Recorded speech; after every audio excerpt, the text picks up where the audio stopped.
Hello à tous, j'espère que vous allez bien et je suis super contente de vous retrouver dans cette nouvelle vidéo et ce nouveau podcast.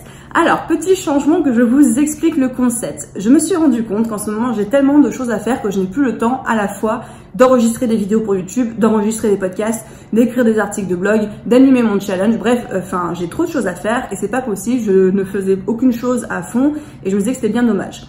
Du coup, j'ai réfléchi en me disant comment je pouvais optimiser tout ça sans en abandonner parce que j'adore faire des podcasts, j'adore faire des vidéos, j'adore écrire des articles de blog, je n'ai pas pour l'instant envie de lâcher quoi que ce soit.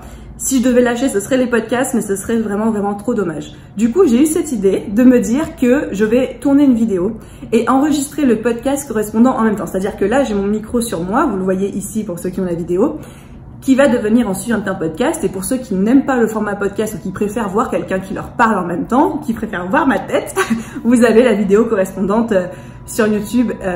Voilà, donc j'espère que ça ira comme format. Je sais pas, je fais un test, on verra si ça fonctionne ou pas. Si ça fonctionne pas, soit je retournerai à bien différencier les deux, soit j'abandonnerai le podcast. J'en sais rien, on verra.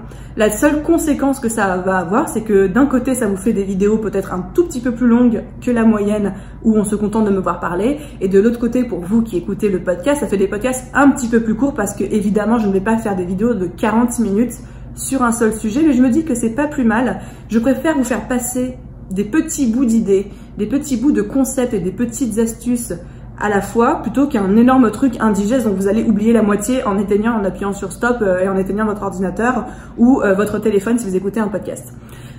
Aujourd'hui, gros sujet du jour, un énorme sujet qui nous touche tous, c'est très compliqué à dire, qui nous touche tous, quel que soit notre niveau, quel que soit notre avancée dans notre business, qu'on soit débutant, même si ça touche beaucoup plus les débutants, ou qu'on soit beaucoup plus avancé. C'est un petit peu lié au syndrome de l'imposteur, c'est toute cette question de la légitimité qu'on peut éprouver, dont on peut avoir besoin, la question qu'on peut se poser de est-ce que je suis assez légitime pour ce que je fais? Encore une fois, c'est une question qui bouscule tout le monde, qui touche tout le monde, plus quand on débute, mais qui revient très régulièrement à chaque fois qu'on va avoir envie de franchir un cap dans notre business, qu'on va avoir envie d'avancer. On va se dire, est-ce que je suis légitime pour cette prochaine étape? Est-ce que je suis légitime pour me lancer? Est-ce que je suis légitime pour augmenter mes prix? Est-ce que je suis légitime pour ce nouveau service? Est-ce que je suis légitime pour ce job, cette proposition qu'on me fait? On va toujours avoir cette question qui va nous revenir à la figure. Et là, souvent, c'est là que le syndrome de l'imposteur se manifeste, qu'il a parfois tendance à prendre le dessus. Et c'est surtout là où on rentre un peu en combat avec nous-mêmes. Du coup, dans la vidéo d'aujourd'hui et dans le podcast d'aujourd'hui, j'ai envie de vous donner 3 manières d'être légitime. Parce que selon moi, j'ai analysé la question un peu sous tous les sens, car c'est un sujet qui me touche énormément en ce moment, à un moment où j'abandonne ma carrière de retoucheuse freelance photo, qui était une carrière qui cartonnait, qui me générait un très bon chiffre d'affaires, que j'ai décidé de laisser derrière moi pour me lancer dans le coaching business, c'est-à-dire retourner sur les bancs de l'école, reposer mes fesses sur un banc d'école pour une formation pendant 2 ans et changer complètement de carrière dans un métier qui n'a rien à voir avec mon métier de base. Du coup, je me suis beaucoup posé cette question de la légitimité. Est-ce que je suis légitime aujourd'hui en tant que telle avec mon niveau de compétence pour être business coach? La réponse est non.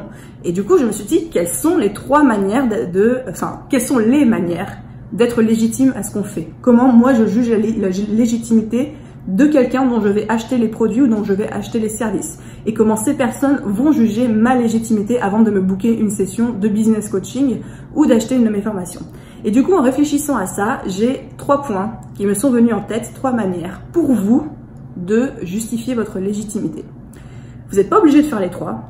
Vous pouvez en mixer plusieurs, mais si vous avez déjà l'une d'entre elles, c'est parfait. La première façon de justifier sa légitimité, d'être légitime dans ce qu'on fait, c'est d'avoir de l'expérience. C'est d'avoir un background. C'est d'avoir une expérience professionnelle ou autre dans votre domaine de plusieurs années.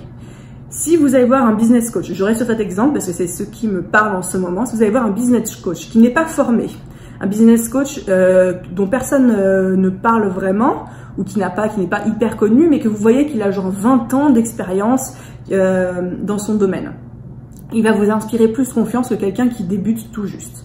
Donc, quelqu'un qui a l'expérience, quelqu'un qui a le background, quelqu'un qui se lance dans une thématique même s'il n'a pas d'expérience en tant que freelance, mais qu'il a l'expérience, par exemple, d'un job salarié, qu'il a bossé, je sais pas, 15 ans dans une start-up et qu'aujourd'hui qu'il se lance dans le conseil des entreprises, on se dit le mec est légitime parce qu'il a 15 ans de salariat, il a 15 ans d'expérience. Même s'il n'a pas de diplôme ou même s'il n'y a pas encore de client, je vais lui faire confiance parce qu'il y a ce passif, ce passé derrière lui.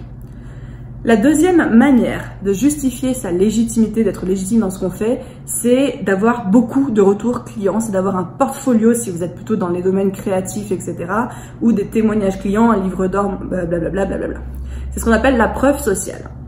Il faut savoir que si une personne, vous allez vers elle pour acheter son produit ou son service, mais qu'elle a ni la formation, qu'elle a ni le background, parce qu'elle commence tout juste, mais qu'elle a une liste longue comme le bras de recommandations clients, de clients satisfaits, etc. C'est le plus important, c'est le plus efficace pour trouver votre légitimité. C'est ça qui va rassurer vos futurs clients, vos futurs partenaires, etc. Donc, c'est une très bonne solution quand on commence de récolter le plus possible d'avis clients, d'avoir un beau livre d'or, ou alors si vous êtes créatif, comme moi quand j'étais retoucheuse photo, de justifier votre légitimité, votre expérience, votre expertise par un beau portfolio bien rempli avec des noms reconnus dedans, etc.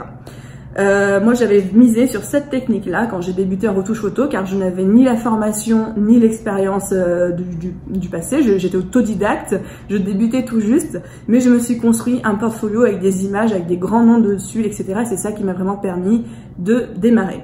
Donc ça c'était la deuxième piste. La troisième piste pour trouver sa légitimité dans ce qu'on fait, ça va être de se former, ça va être de justifier d'une formation, si possible une formation reconnue. Là on parle pas on peut se former avec des formations en ligne, mais si on fait une école qui est reconnue, ça joue beaucoup dans la crédibilité qu'on va avoir auprès de notre public. Par exemple, je veux être business coach et moi c'est le choix que j'ai fait pour Beboost, c'est que je me suis dit, bon, il y a d'autres raisons qui rentrent dans ce choix évidemment, mais je me suis dit, aujourd'hui je n'ai ni le background, aujourd'hui je n'ai pas encore les retours clients sur mes capacités de business coach, j'ai des retours clients sur mes formations mais pas sur mon coaching et je me suis dit, je vais repartir sur les bancs de l'école, je vais me former et je vais pas me former n'importe où, je vais pas me former n'importe comment, je vais repartir dans une école qui est reconnue, dans une école qui est une des plus reconnues, j'ai envie de dire du monde, mais au minimum d'Amérique du Nord, parce que c'est une école à Montréal. Et je vais suivre la formation de cette école sur 2 ans pour être une coach certifiée par l'ICF, qui est le plus gros organisme de coaching du monde. Bref, voilà, quelque chose qui va asseoir ma crédibilité, asseoir ma légitimité en plus, et ça c'est pour moi c'était le plus important, en plus de me donner des vrais outils de coaching pour pas faire n'importe quoi avec mes clients.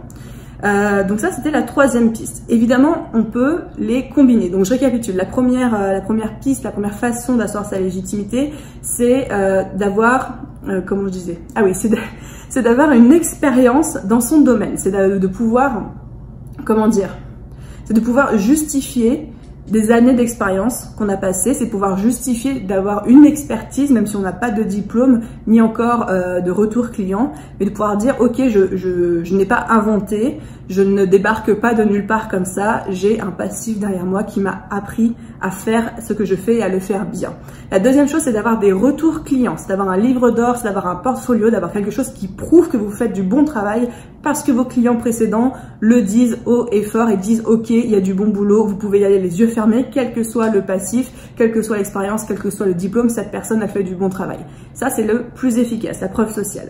Et enfin, la troisième manière d'asseoir votre légitimité, c'est d'être formé à ce que vous faites, c'est de vous former, si possible auprès d'un organisme certifié. Vous pouvez avoir une certification et dire, ok, je sors pas de nulle part, j'ai suivi une formation et en plus j'ai suivi une formation qui est reconnue, pas une formation qui sort de nulle part. Et là, vous avez assis votre légitimité. Vous pouvez combiner les deux. Évidemment, c'est beaucoup plus facile quand on combine, par exemple, une formation diplômante, certifiée avec des preuves sociales, des retours hyper positifs, ou que vous combinez au contraire votre expérience, votre background avec les retours positifs. Bref, on peut combiner également les trois, mais sachez que déjà si vous partez sur une de ces trois solutions, vous allez pouvoir déjà pour vous, vis-à-vis de vous-même, vous sentir beaucoup plus légitime dans ce que vous faites, mais surtout le prouver à vos clients. Vous allez dire, je ne suis pas une petite nénette ou un petit gars qui sort de nulle part, qui commence à faire son truc dans son coin et personne ne sait trop pourquoi, ni comment, ni vraiment quelle est l'expertise de cette personne. Et Donc ouais, vous allez être rassuré vis-à-vis de ces gens-là, vous allez être rassuré vis-à-vis de vous-même. Vous allez donc par extension avoir plus confiance en vous, vous allez savoir mieux vous vendre parce que vous vous serez dit ok, je suis légitime parce que si, ça. Maintenant que vous avez trouvé votre source de légitimité, il va falloir la mettre en avant. Évidemment, on en parle sur ses posts Instagram, on en parle sur ses réseaux sociaux, on le met surtout sur son site internet. Il faut que vous ayez un onglet quelque part sur votre site internet où on peut avoir soit les formations que vous avez suivies, soit votre expérience, ça peut être sur votre page à propos, soit les organismes qui vous certifient, qui vous accréditent, ça peut être sur votre page d'accueil, soit des retours clients, ça peut être un onglet, ça peut être sur votre page d'accueil aussi. Bref, il va falloir mettre ça en avant, il va falloir en parler, il va falloir le montrer pour rassurer votre client. L'idée, bien sûr, comme je disais en introduction, c'est de se dire, mon client, il vient vers moi, il a envie d'acheter mes produits-services. S'il est là, c'est qu'il y a quelque chose qui lui a plu, en fait, dans ce que je propose. Comment je le rassure? Comment je lui prouve que je ne suis pas un charlatan, que je ne suis pas un vendeur de tapis, que je ne suis pas un de ces arnaqueurs qui pullulent sur le net? Comment je lui prouve que je suis la bonne personne pour ce job, pour ce service, pour cette vente? Et comment je le rassure et comment je lui dis, t'es au bon endroit, je sais ce que je fais, j'ai confiance en moi et tu peux avoir confiance en moi aussi pour une de ces 3 raisons. Et là, vous lui déballez une des 3 raisons qu'on vient de voir ou les 3 en même temps. Voilà, donc j'espère que ça vous a plu comme nouveau format slash vidéo un peu plus longue slash podcast un peu plus court. N'hésitez pas à me dire, quelle que soit la plateforme où vous écoutez ou vous regardez ça, n'hésitez pas à me laisser un commentaire, à me dire ce que vous en pensez. Petite dédicace à ceux qui m'écoutent actuellement sur Apple Podcast. Je compte sur vous pour vous mettre et me mettre surtout une évaluation à 5 étoiles. Ça aide énormément le podcast à se faire connaître, ça m'aide moi à être encouragée dans mon travail et ça me donne envie de vous dévoiler encore plus de petites astuces comme ça. N'hésitez pas à me dire aussi, vous, si vous avez eu des problèmes vis-à-vis de votre légitimité au moment où vous avez lancé votre business, au moment où vous avez lancé un nouveau produit, une nouvelle offre, si c'est quelque chose qui vous revient régulièrement en pleine figure. Voilà, je suis curieuse d'avoir vos retours. Je suis en train de me battre un peu avec ça en ce moment, donc j'ai décidé, comme je vous disais tout à l'heure, de me diriger vers une formation pour asseoir ma légitimité, entre autres. Bien sûr, il y a d'autres raisons, mais c'est une des raisons qui m'ont poussée à retourner poser mes fesses sur les bancs de l'école. Et je suis hyper curieuse de savoir, vous, de votre côté, comment ça se passe, qu'est-ce que vous en pensez, comment vous légitimez, alors punaise, je vais pas arriver à le dire, vous légitimisez vis-à-vis de vous-même et vis-à-vis de vos clients. Voilà, j'espère que cette vidéo vous a plu. Si c'est le cas, n'hésitez pas à vous abonner, à laisser un commentaire, une étoile. C'est hyper important encore une fois. Quant à moi, je vous dis à bientôt pour la prochaine vidéo et le prochain podcast.